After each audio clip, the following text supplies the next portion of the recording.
네, 지난 한 주간 추석 연휴 기간이었는데 명절 잘 보내셨습니까? 네, 오늘 우리 평화 인사 나누고 말씀 듣도록 하겠습니다. 주님의 평화가 여러분과 함께 하시길 바랍니다. 네, 감사합니다. 네, 오늘도 말씀에 또 많은 은혜 받으시길 바랍니다. 자, 오늘 본문 말씀 보면 22장 1절에 이렇게 시작이 돼요. 그 일 후에라는 단어로 시작이 되죠. 영어 성경을 보니까 sometime later, 얼마의 시간이 흐른 뒤에 이렇게 표현을 하고 있어요. 그래서 한글 성경을 보면 그 일에 좀 더 강조점 있는 것 같고, 영어 성경을 보면 얼마의 시간이 흘렀다는 것에 강조점을 두고 있는 것 같아요. 이런 때입니다. 아브라함이 100세 때 아들 이삭을 낳았습니다. 그리고 한 3, 4년쯤 지났을 때 이삭이 젖을 떼고 잔치를 하는 날에 아브라함이 데리고 있었던 그 여종의 아들 이스마엘을 이 공동체로부터 내보내게 되었어요. 자, 그리고 나서 얼마의 시간이 흘렀습니다. 자, 그렇지만 오늘 본문 이후에 나오는 사건은 아직 일어나지 않았죠. 그것은 이삭의 어머니 사라가 세상을 떠나는 사건이에요. 자, 그러니까 사라가 세상을 떠나기 전, 그리고 이삭이 태어나고 이스마엘을 내보내고, 그리고 얼마의 시간이 흘렀을 때쯤, 언제쯤일까요? 아마도 이삭이 이제 한 10대 청소년기에 접어들었을 때쯤, 그리고 아브라함이 이제 110세를 훌쩍 넘어서 노년의 시기를 살아갈 때쯤, 그 언젠가 오늘 본문의 사건이 일어났다는 거예요. 자, 그 어느 날 하나님이 아브라함을 찾아오셨습니다. 그리고 아브라함에게 말씀하십니다. 아브라함아, 아브라함아, 내가 여기 있나이다.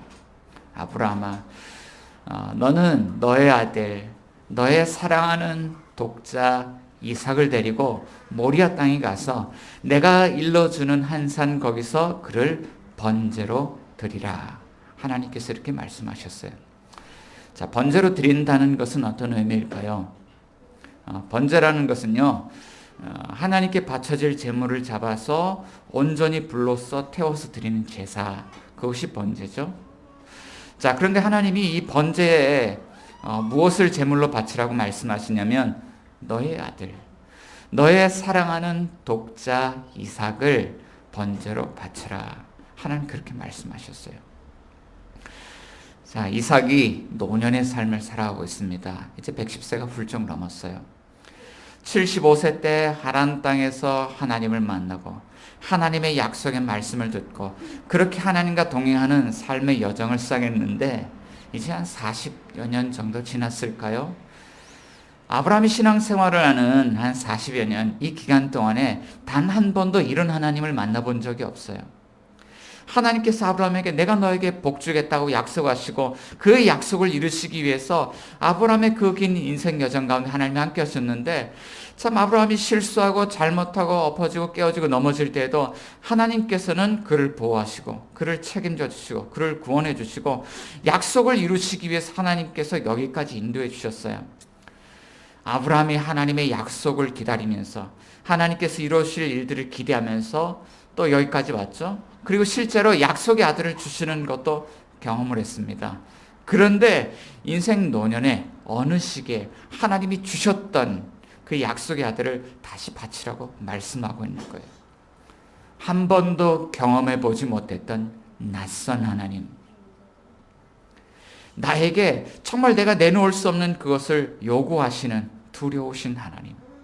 인생 가운데 그런 하나님을 만났다라는 것입니다. 자, 그런데 오늘 본문의 말씀은 우리에게 이런 메시지를 던져주고 있죠.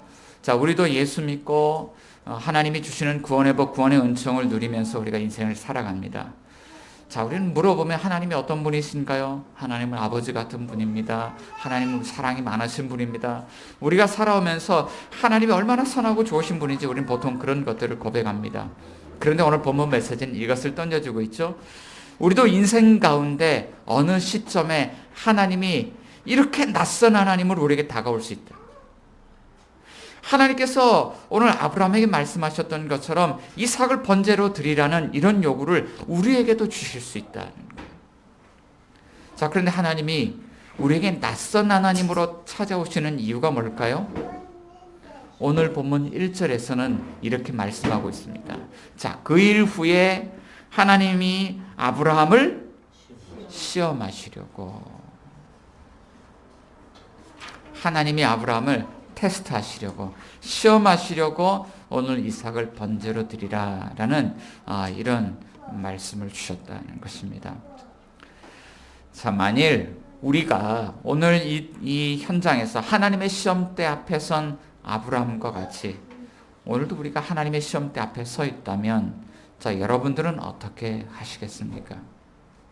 우리는 하나님이 우리를 시험하실 때 우리는 이 시험을 어떻게 통과해야 합니까?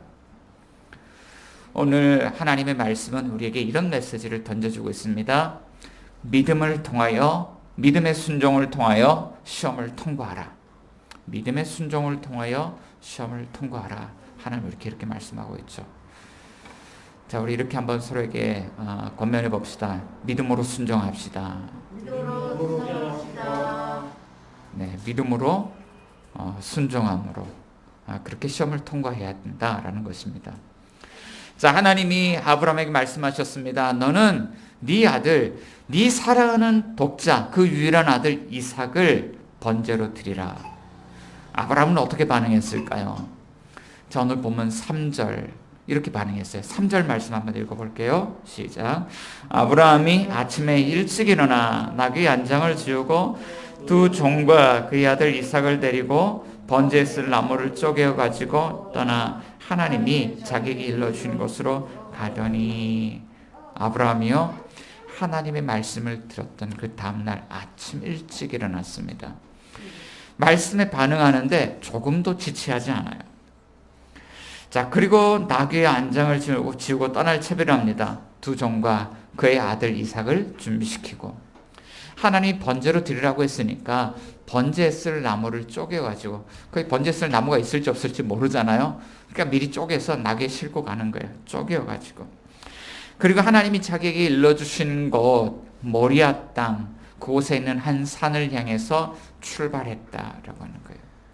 자, 아브라함은요 이렇게 즉각적으로 하나님께 반응하고 순종했습니다. 자, 하지만 아브라함이 이렇게 순종하는 것이 결코 쉬운 일은 아닌 것 같아요.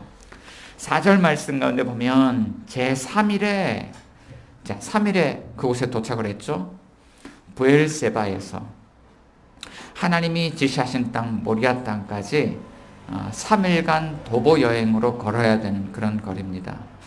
자, 3일 동안 목적지까지 걸어서 이렇게 이동하는 그런 여행을 해보셨을지 모르겠지만, 제가 군대에 있을 때 한 군장을 차고 이렇게 한 26km 이렇게 걸어보니까 이게 쉽지가 않더라고요. 그런데 하루에 걸을 수 있는 거리가 한 25km 정도 되는 것 같아요. 그리고 3일 길을 걸었으니까 대략 거리로 한 70km에서 80km 정도 떨어진 그런 장소인 것 같아요. 자, 그런데 이 3일 길을 걸어가면서 아브라함의 마음이 어땠을지 여러분 한번 생각해 보시기 바랍니다. 아들 이삭을 번제로 드리러 가는 길이에요. 번제로 드린다는 것의 의미를 조금 더 알기 위해서 레위기서 1장 말씀을 찾아서 읽어보면 번제에 대한 설명이 나와 있습니다. 번제란 소나 양이나 염소를 잡아다가 하나님께 바치는 제사인데, 이 바치는 사람이 가축을 끌고 와서요 잡아야 돼요. 목을 그어야 돼요. 그리고 핏물을 받으면 그 핏물을 제사장이 제단 사방에 뿌립니다. 그러면 그동안에 이 사람이 이 제물을 끌고 가서 각을 뜹니다. 머리를 잘라내고 가죽을 벗기고 온몸을 다 토막을 냅니다. 그리고 그 내장과 정갱이를 빼내서 오물을 버리는 곳 가서 오물을 버리고 그것을 물로 깨끗이 씻죠. 그리고 이 번제단 위에, 나무 위에다가 머리며 기름이며 내장이며 정감이며 몸을 이제 토막낸, 각을 낸 그 모든 것들을 하나님께 올려서 불로 태워서 드리는데, 이것이 여호와께 드리는 화제다, 하나님이 기뻐하시는 제사다라고 레위기서에서 그렇게 설명을 하고 있죠. 그런데 이 제물이 누구냐면 자기 사랑하는 유일한 하나의 아들 이삭을 그렇게 드려야 된다는 거예요. 그러니까 3일 동안요 이 70km, 80km를 걸어가는데요, 아브라함의 걸음걸이가 얼마나 무거웠을까요? 아마 아브라함은요, 이 삼의 길을 걷는 동안 두 종과 아들과요, 한마디 대화도 나누지 않았을 것입니다. 가자, 먹자, 뭐 이런 대화 외에는요, 한마디도 주고받지 않았을 거예요. 그럼에도 오늘 본문 말씀 가운데 보면 아브라함이 조금도 지체하지 않고 그 여정을 걸어가는 것을 볼 수 있습니다. 도대체 아브라함의 속에는 어떤 마음이 들어있을까요? 여기에 아브라함의 마음을 보여주는 한 구절 말씀이 있습니다. 이제 제3일 후에 아브라함이 모리아 땅에 도착했습니다. 그리고 하나님께서 일러주신 한 산이 눈앞에 있습니다. 그 산을 눈앞에 두고 아브라함이 두 종과 나귀를 세워놓고 이제 가져왔던 짐을 아들과 함께 짊어지고 출발하려고 합니다. 그때 이 종들에게 아브라함이 했던 이야기가 있어요. 5절 말씀. 5절 같이 한번 읽어보겠습니다. 이에 아브라함이 종들에게 이르되 너희는 나귀와 함께 여기서 기다리라. 내가 아이와 함께 저기 가서 예배하고 우리가 너희에게로 돌아오리라 하고. 자, 여기서 기다리라 이렇게 말하죠. 내가 아이와 함께 저기 가서 예배할 것이다. 자, 이 예배라고 하는 것은 이삭을 번제로 드리는 거죠. 아브라함은 하나님 앞에 나아갈 때 정말로 이 아들 이삭을 번제로 드릴 준비를 하고 있습니다. 마음속으로는요, 이미 하나님께 드렸어요. 이 아들은 하나님의 것이고 이 아들은 죽어서 온전히 불로 태워져서 하나님께 드려질 것이다. 아이고, 끔찍한 그런 마음을 품고 있죠. 자, 그런데 아브라함은 또 동시에 이런 마음을 품고 있습니다. 저기 가서 이 아이와 함께 저기 가서 예배하고 우리가 너희에게로 돌아오리라. 자, 내가 돌아오리랍니까? 우리가 돌아오리랍니까? 내가 이 아이와 함께 가서 예배를 드리고 이 아이를 바쳤는데, 자, 이 아이와 함께 너에게로 돌아올 것이다. 아브라함에게 이 두 마음이 있습니다. 이 아이들 죽여서 하나님께 번제로 드릴 것이다. 자, 그렇지만 우리는 이 아이와 함께, 나는 이 아이와 함께 살아서 함께 돌아올 것이다. 여러분, 이게 말이 되는 이야기입니까? 여기 아이러니가 있죠? 아이를 죽여서 바쳐야 되는데 아이와 함께 살아서 돌아온다고 하는 이런 아이러니, 죽었는데 살아난다는 아이러니가 있어요. 자, 이 말을 듣고 나서 이삭도 조금 이상했던지 아버지에게 묻습니다. 자, 이제 산을 향해서요 출발해요. 이 아들은 번제 쓸 나무를 자기가 짊어지고 갑니다. 그리고 아버지는 불과 칼을 들고 산으로 올라갑니다. 가면서 아들이 물어요. 아버지, 왜 그러느냐? 번제 쓸 나무와 불은 여기 있는데 번제 쓸 어린 양은 어디 있습니까? 자, 그런데 여기 아브라함의 신앙 고백이 있어요. 아브라함이 왜 마음속에 우린 예배하러 가는데 다시 함께 돌아올 것이라고 이야기하는 이런 역설적인 그런 이야기를 하고 있는 이유가 아브라함의 신앙 고백 속에 있죠.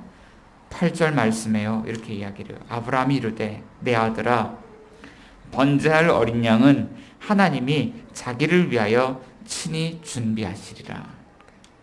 자, 아브라함이 믿는 하나님 어떤 분이냐면 여기서 하나님이란 표현을 쓰는데 엘로힘의 하나님. 자, 이 하나님은 태초에 천지를 창조하신 그 하나님과 동일하신 하나님, 창조의 하나님, 전능의 하나님, 능력의 하나님. 지금 아브라함은 하나님이 능력의 하나님이라는 것을 믿습니다. 하나님이 능력이 있으시기에 그 산에 올라가면 하나님께서 번제 쓸 이 어린 양을 준비해 주실 것이다.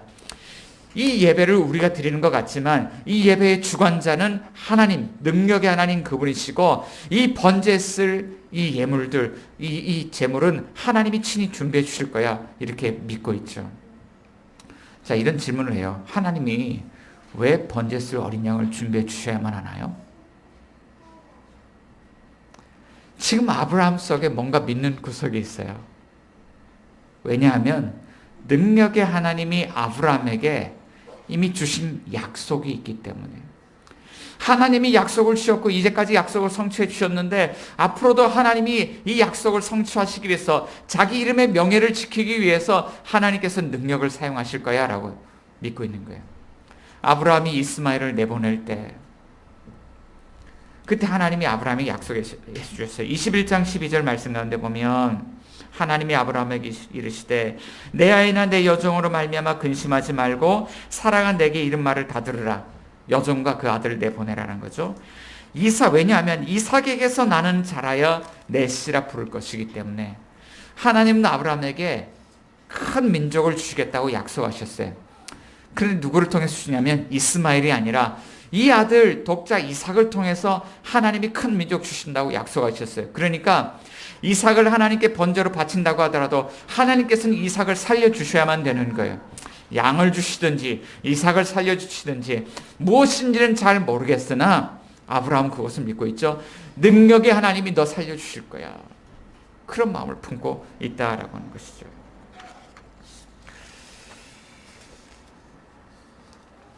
자, 그래서요, 이 아브라함의 믿음에 대해서 훗날 히브리서 기자는 이렇게 기록을 했습니다. 히브리서 11장 18절 19절 말씀 보니까 그에게 이미 말씀하시기를 내 자손이라 칭할 자는 이삭으로 말미암음이라 하셨으니 그가 하나님이 능히 이삭을 죽은 자 가운데서 다시 살리실 줄로 생각한지라. 아브라함이 어떻게 생각했냐면요, 이삭을 번제로 진짜로 바친다고 생각했어요. 그런데 하나님은 이삭을 다시 살려주실 거라고, 죽은 자 가운데서 다시 살려주실 수 있는 그 능력이 하나님께 있다고 믿었다는 거예요. 자, 그렇기 때문에 아브라함은 종들에게 이렇게 말할 수 있었죠. 우리가 함께 돌아올 거야.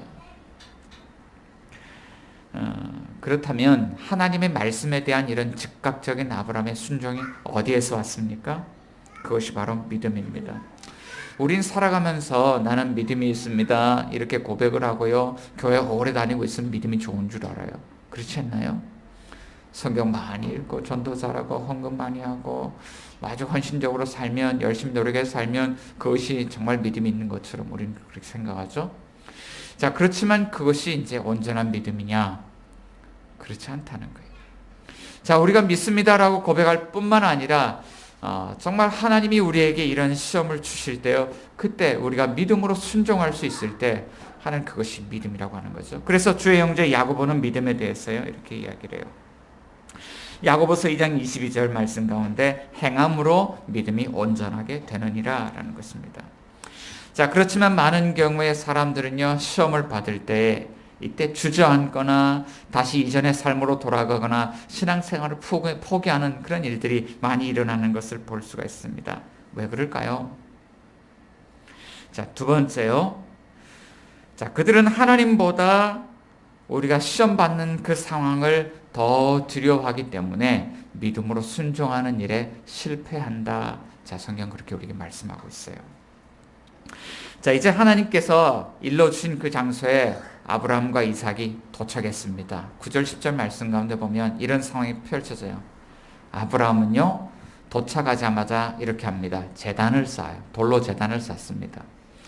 그리고 번제에 쓸 나무들을 착착착착 쌓아서 올립니다. 그러더니 아들 이삭을 끈으로 결박합니다. 아들 이삭도 대단한 것 같아요. 아버지가요, 끈으로 묶고 있는데 이 110세가 넘은 이 노년의 아브라함, 힘없는 노인이 이렇게 묶고 있는데 가만히 묶이는 거예요. 그리고 이 아들을요, 번제에 쓸 나무 위에 올려다 놓습니다. 제가 생각했을 때는 아브라함이 힘이 없잖아요. 그래서 이삭이요 도와줬을 것 같아요. 번제단 위에 순순히 올라가는 거예요. 그러더니 노년의 아브라함이요, 손에 칼을 쥐더니요, 이 아들을 정말로 잡으려고 그렇게 하는 거예요. 자, 바로 그때였습니다. 하늘로부터 주의 천사의 음성, 주의 사자의 음성이 다급하게 들립니다. 아브라함아, 아브라함아, 그 아이에게 네 손을 대지 말라. 그에게 어떤 일도 하지 말라. 아브라함이 아들을 잡으려고 했던 그 순간 하나님께서 이 사건 가운데 개입하시고 아브라함을 멈추라고 했습니다. 이삭을 번제로 드리라고 할 때는 언제고, 얼마나 많은 시간이 흘렀다고. 그새 하나님의 마음이 변하여서 아브라함아 멈추어라고 이렇게 제지하고 있나요? 자, 오늘 본문 말씀 가운데 보면 하나님께서 아브라함을 제지하시는 이유가 있습니다.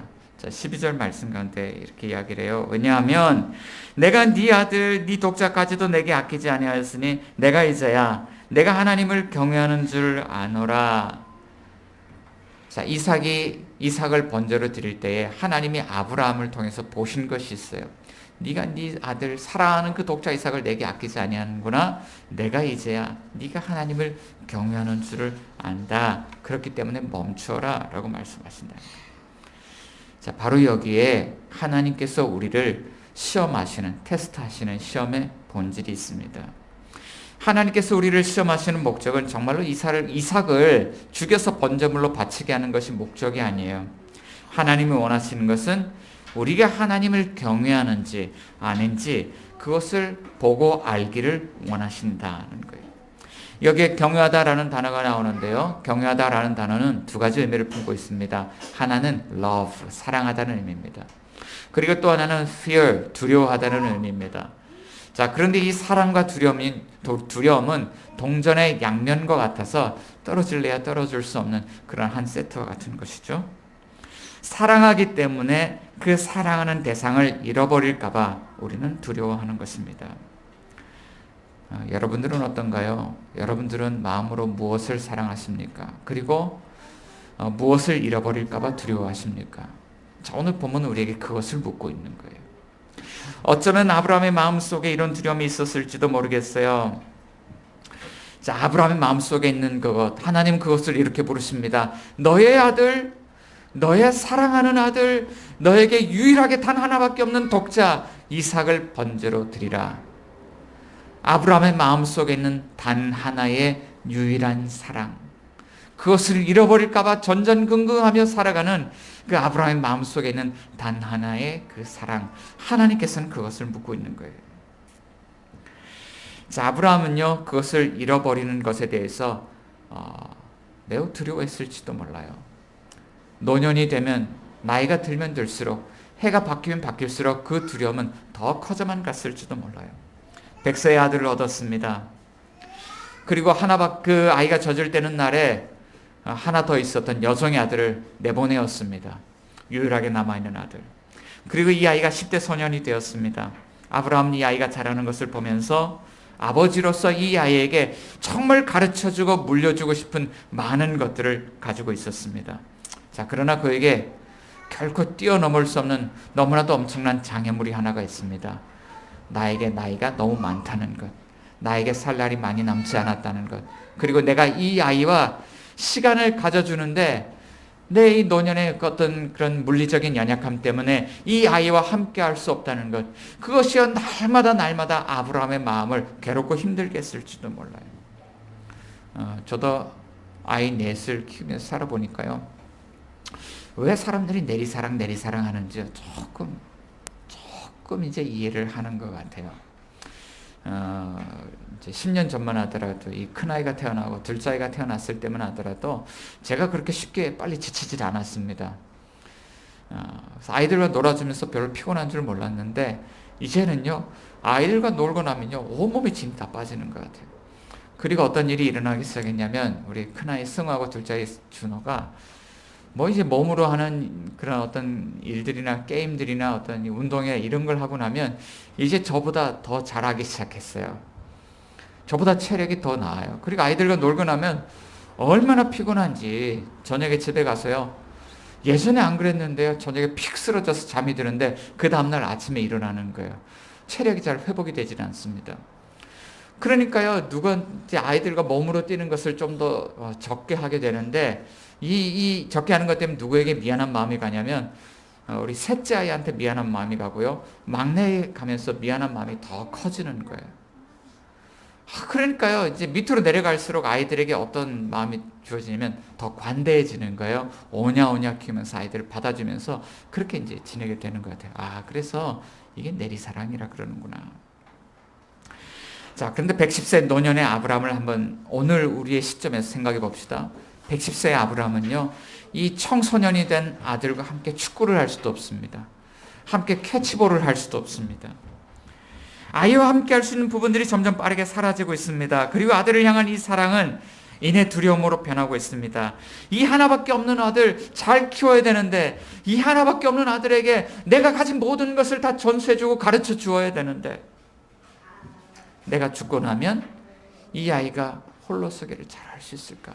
이 험한 세상 잘 살아갈 수 있을까? 이런 마음들이 찾아오는 거죠. 자, 그런데 이것이 우리 모두의 걱정 아닌가요? 요즘 코로나 상황이 이렇게 장기화되면서 빠르게 변하는 것들이 있어요. 폐업하는 그런 기업들, 자영업자들이 속출하고 있습니다. 사람들은 일자리를 잃어버리고요.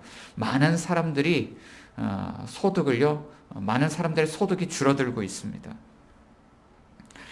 시민들을 부양하기 위해서 정부는요, 국채를 발행해서 과도한 빚을 급격히 늘려가고 있는 그런 상황 가운데 있습니다. 어떤 사람들은 백신만 개발되면 내년쯤이면 코로나가 이제 해결될 거야 라고 이야기하지만 전문가들은 이구동성으로 이렇게 이야기를 합니다. 우리는 코로나 이전으로 돌아갈 수 없습니다. 자, 아이들을 가르치는 공교육의 현장은 어떨까요? 저희 아이들 보니까 벌써 온라인 수업을 한 지 1년이 다 되어 가고 있습니다. 그리고 선생님들은 아이들과 만난다고 일주일에 한 번 정도 또는 2번 정도 아침에 줌 앱을 통해서요, 온라인으로 비대면으로 아이들 출석 체크를 합니다. 자, 그런데 이런 상황 속에서 아이들 공교육이 제대로 이루어질 수 있을까요? 근데 안타까운 것은요, 우리 주변에 정말 공교육의 도움을 절실히 필요하는 가정들이 있습니다. 한부모 가정, 조선 가정, 다문화 가정. 자, 이런 가정들은요, 생계를 이어가기 위해서는 정말 공교육의 도움이 절실한데 공교육의 도움을 받지 못하고 어린 자녀들이 지금 이렇게 수개월 지나가면서 방치되고 있거나 이런 가정들이 참 많이 있죠. 사교육을 받는 가정에서는 아이들이 사교육을 통해서 오히려 공교육이 걸림돌이 되었는데 공교육의 걸림돌이 제거되고 나니까 이 돈을 들여서 사교육을요, 지금 한참 열심히 받고 있습니다. 그러니까요, 어렸을 때부터 아이들이 격차가 계속 이렇게 벌어지는 거예요. 우리에게 이런 두려움이 있습니다. 과연 우리는 다음 세대를 살아갈 우리 자녀들에게 좋은 세상을 물려줄 수 있을까? 그런데 이것이 저희 젊은 부모들만의 고민은 아닙니다. 저희 고향에 계신 부모님들도요, 날마다 기도하면서 걱정하는 게 이것이에요. 코로나 상황에 아들이 교회를 개척한다고 나가 있는데 과연 그 교회는 괜찮을까? 이 교회에 어려움이 생기지 않아야 될 텐데 아들이 뭔가 이야기라도 속 시원하게 해주면 좋겠는데 아들이 이야기를 안 해주잖아요. 그러니까요, 부모님들의 마음이요, 노심초사 전전긍긍이에요. 결혼 어떻습니까? 여러분들도 그런 고민들, 두려움들 가지고 있지 않습니까? 자, 그런데 이런 염려와 두려움이 어디에서 오나요? 오늘 본문의 말씀 우리에게 이것을 알려주고 있는 거예요. 이런 염려와 두려움, 아브라함이 가진 이런 염려와 두려움이 어디에서 왔냐? 정말 하나님의 말씀을 신뢰하고 하나님 약속을 붙들고 간다면 이런 염려와 두려움 때문에 떨지 않을 텐데, 하나님의 말씀을 신뢰하고 의지하는 것이 아니라 이 자녀에 대한 어떤 왜곡된 사랑, 이 자녀가 잘 돼야 될 텐데, 이 자녀를 통해서 내가 만족감을 얻을 수 있어야 될 텐데, 이 자녀를 통해서 내가 안정감을 얻을 수 있어야 될 텐데 라고 하는 이런 자녀에 대한 왜곡된 사랑들이 우리의 마음속에 염려와 불안과 두려움을 가져다 준다는 것이죠. 오늘 하나님께서는 우리의 마음속에 있는 이런 것들을 다루시기 위해서 아브라함에게 말씀하시는 것입니다. 내 아들, 내 사랑하는 독자 이삭을 번제로 드려라. 자, 그렇다면 우리는 어떻게 이런 자녀에 대한 왜곡된 사랑, 우리 마음속에 품고 내려오는 왜곡된 사랑에서 벗어나서 다시 하나님 앞에 온전하고 자유로운 삶을 회복할 수 있을까요? 자, 셋째, 오늘 이렇게 말씀합니다. 하나님은 우리에게 하나님이 보여주시는 온전한 사랑을 받아들이라 라고 말씀하고 있어요. 하나님이 보여주시는 온전한 사랑을 보고 우리가 받아들일 때 우리는 다시 삶을 회복할 수 있다는 것입니다. 이런 찬양 있잖아요. 당신은 사랑받기 위해 태어났습니다. 자, 우리 서로에게 이렇게 한번 권면해 봅시다. 당신은 사랑받기 위해 태어났습니다.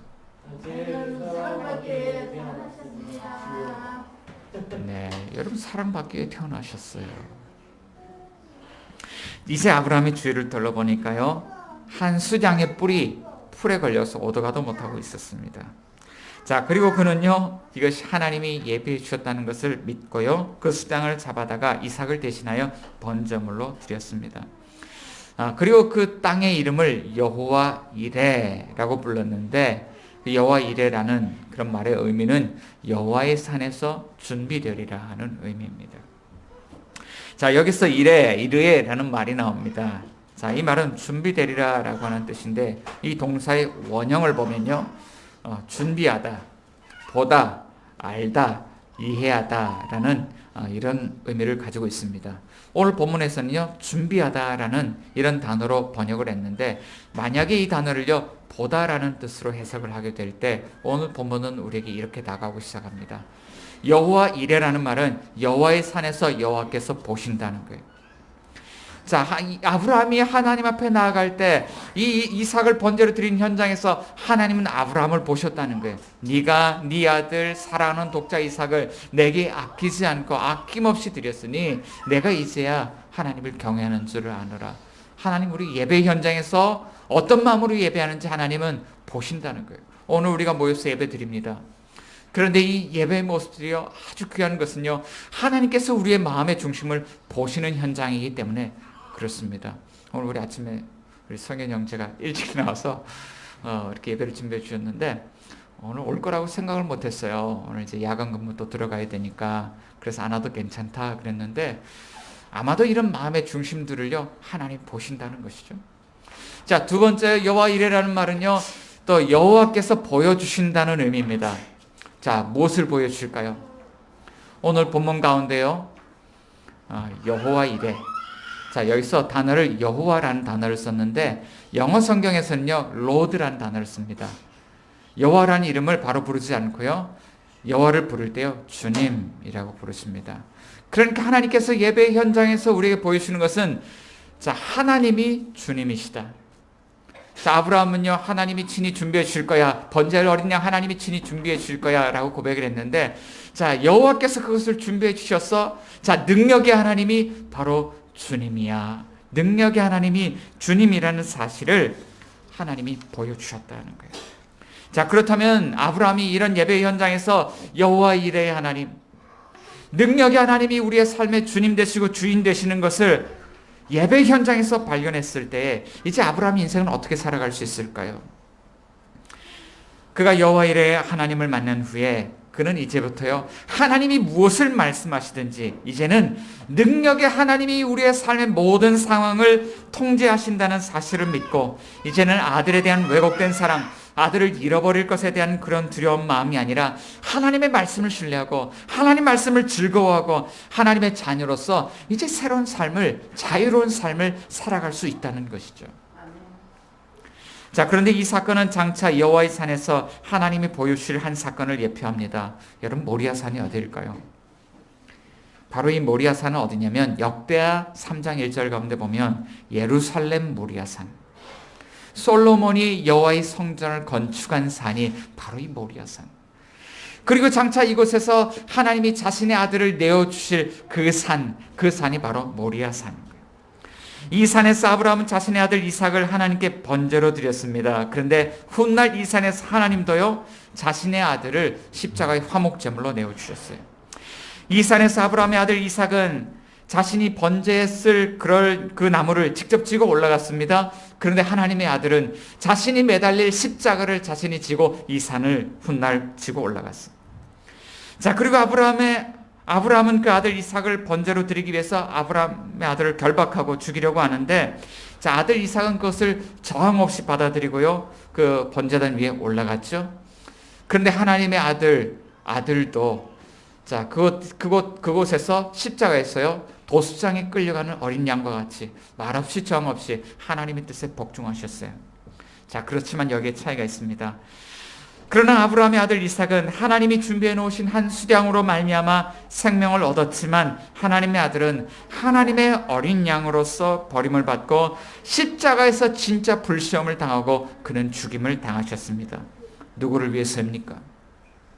훗날 사도 바울은 이 사건을 두고 이렇게 말합니다. 로마서 8장 32절 말씀에 자기 아들을 아끼지 아니하시고 우리 모든 사람을 위하여 내주시니가 어찌 그 아들과 함께 모든 것을 우리에게 주시지 아니하겠느냐.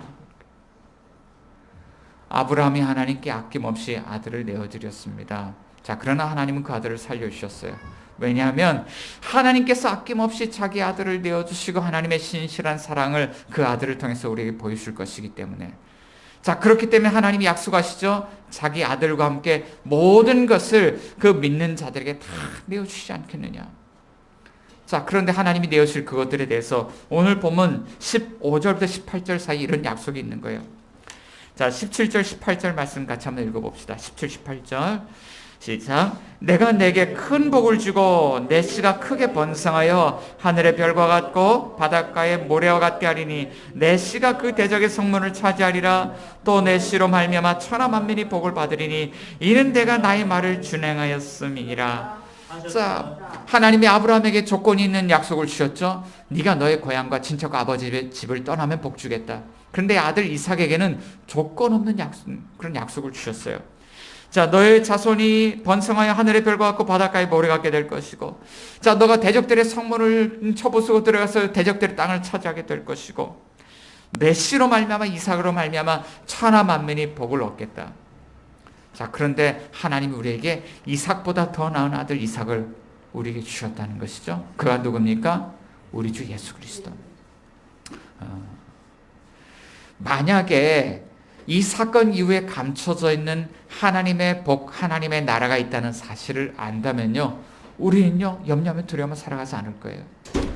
제가 지난주에 2박 3일 캠핑을 다녀오는데, 추석 때 제 집에 못 가니까 가까운 그 자연에 가서 캠핑을 했습니다.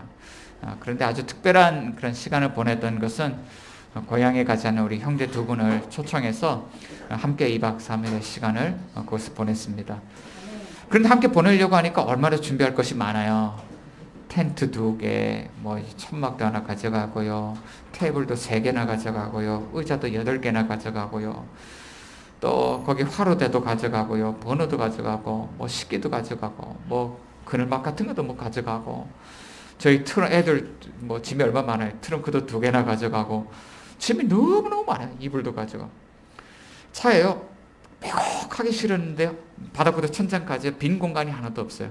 정말 들어 사람만 탁 앉으면 그렇게 갈 수 있는, 그렇게 이제 짐을 많이 싣고 그렇게 갔습니다. 그런데 만약에 이런 상황을 가정해 봅시다. 누군가가 호텔 숙박권을 선물로 줬어요. 그래서 호텔 숙박권에서 2박 3일을 지내게 된다고 가정해 봅시다. 야, 거기 가면 우리 잠자리는 어떻게 하지? 거기 가면 우리 먹거리는 어떻게 하지? 어떻게 될지 모르니까 다 챙겨가야 돼. 텐트며 천막이며 테이블이며 먹거리며 그거 챙겨가겠어요? 그렇죠? 이 과정이 즐거움이죠. 정말 하나님이 우리에게 그 모리아 산에서 보여주신 하나님의 신실한 사랑이 우리에게 보증해 주는 것이 뭐냐면, 그 사건 때문에 그 위에 무엇이 있냐? 하나님의 나라가 우리에게 예비되어져 있고 하나님 반드시 그 약속을 성취하신다는 거예요. 그리고 오늘 본문을 통해서 우리에게 질문하시는 거죠. 그런데 너희는 왜 염려하며 두려워하며 살아가느냐? 모리아 산에서 하나님 보여주시는 그 하나님의 신실한 사랑, 그 사랑을 보고 하나님의 약속을 믿는다면 오늘 하나님 우리에게 이렇게 말씀하고 있는 것이죠. 너는 너의 염려를, 모든 염려를 주께 맡겨라. 그리고 예수님을 주와 그리스도로 삼아 이제는 주님을 따르는 삶, 하나님의 말씀을 믿어 순종하는 삶, 주님을 따라가는 그 삶을 살아라고 주님 오늘 우리에게 말씀하고 있는 것입니다. 이것이 믿음이죠. 믿음은 바라는 것들의 실상이요, 보이지 않는 것들의 증거입니다. 여러분 오늘 어떻게 살아가고 있습니까? 여러분들 하나님의 시험대 앞에 서 있습니까? 그래도 여러분 무엇을 붙들고 있죠? 이제 우리 같이 한번 기도하기를 원하는데요. 한 가지는 회개하는 것입니다.